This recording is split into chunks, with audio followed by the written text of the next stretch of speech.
Assalamualaikum warahmatullahi wabarakatuh. Perkenalkan, nama saya Nur Hikmah Julianti dari kelas 3B dengan program studi pendidikan khusus Fakultas Ilmu Pendidikan Universitas Negeri Makassar.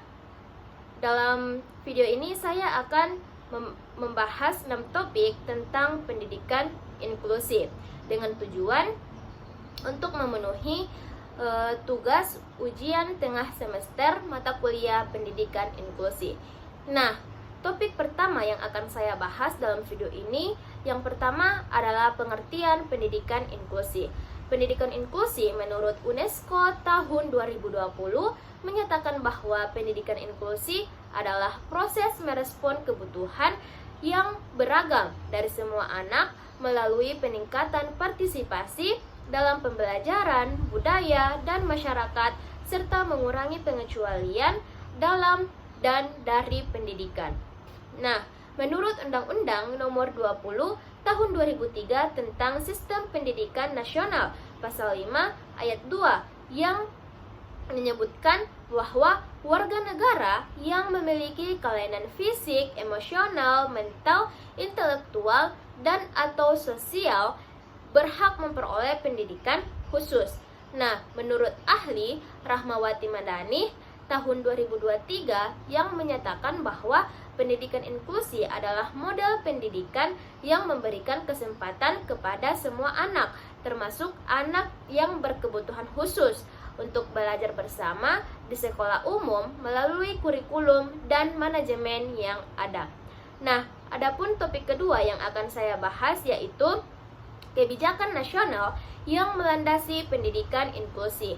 Nah, menurut Undang-Undang Dasar Nomor 20 Tahun 2003 tentang Sistem Pendidikan di Indonesia atau Sisdiknas, tepatnya pada pasal 4 ayat 1 yang mengemukakan bahwa pendidikan diselenggarakan secara demokratis dan berkeadilan dengan menunjung tinggi hak asasi manusia, nilai kultural, dan kemajemukan bangsa.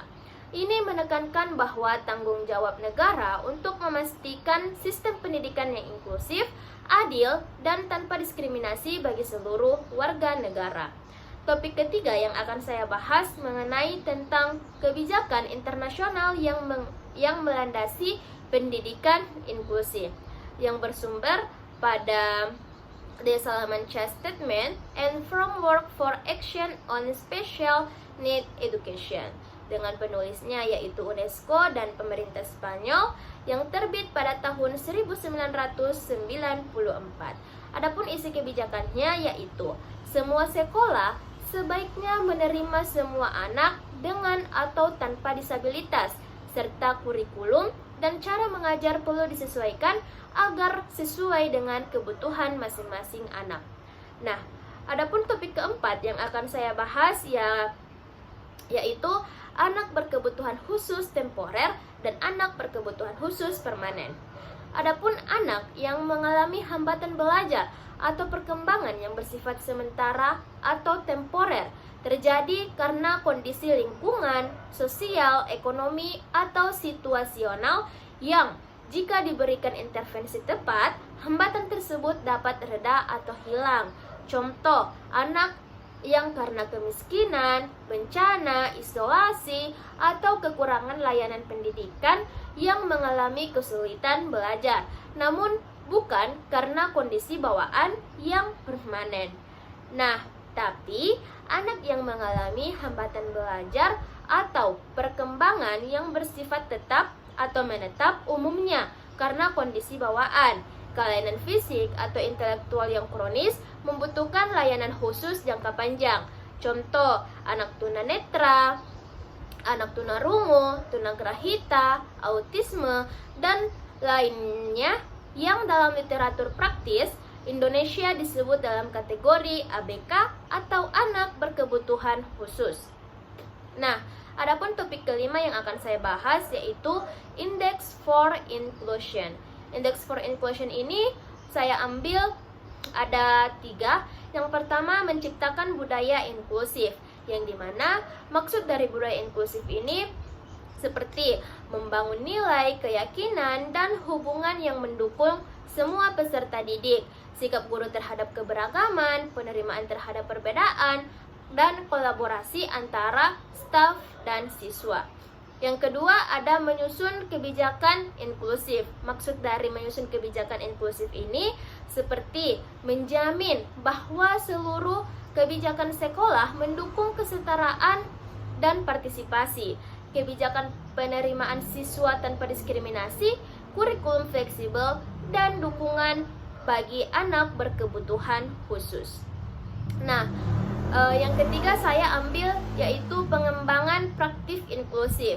Maksud dari pengembangan praktik inklusif ini menuju pada mengubah cara mengajar, menilai, dan berinteraksi agar semua anak terlibat aktif dalam pembelajaran berdiferensiasi, kolaborasi antar siswa, serta strategi belajar yang adaptif.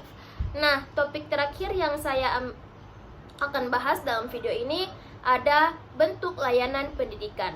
Bentuk layanan pendidikan itu ada 3. Yang pertama segregasi, integrasi, dan inklusif.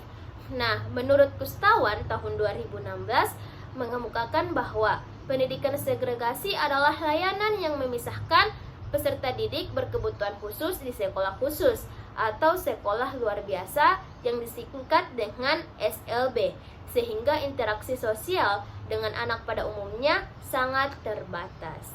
Nah, menurut Sunardi 2017 mengemukakan bahwa pendidikan integrasi adalah bentuk layanan di mana anak berkebutuhan khusus harus belajar bersama anak reguler sebagian waktu, namun masih memerlukan kelas atau bimbingan khusus. Menurut Kustawan tahun 2020 yang mengemukakan bahwa pendidikan inklusi adalah sistem penyelenggaraan pendidikan yang memberi kesempatan kepada semua anak untuk belajar bersama dengan kurikulum, strategi, dan sarana yang disesuaikan dengan kebutuhan individu. Nah, itulah 6 topik yang cukup saya bahas dalam video ini. Kurang dan lebihnya mohon dimaafkan, dan saya akhiri dengan ucapan wabillahi taufiq wal hidayah. Wassalamualaikum warahmatullahi wabarakatuh.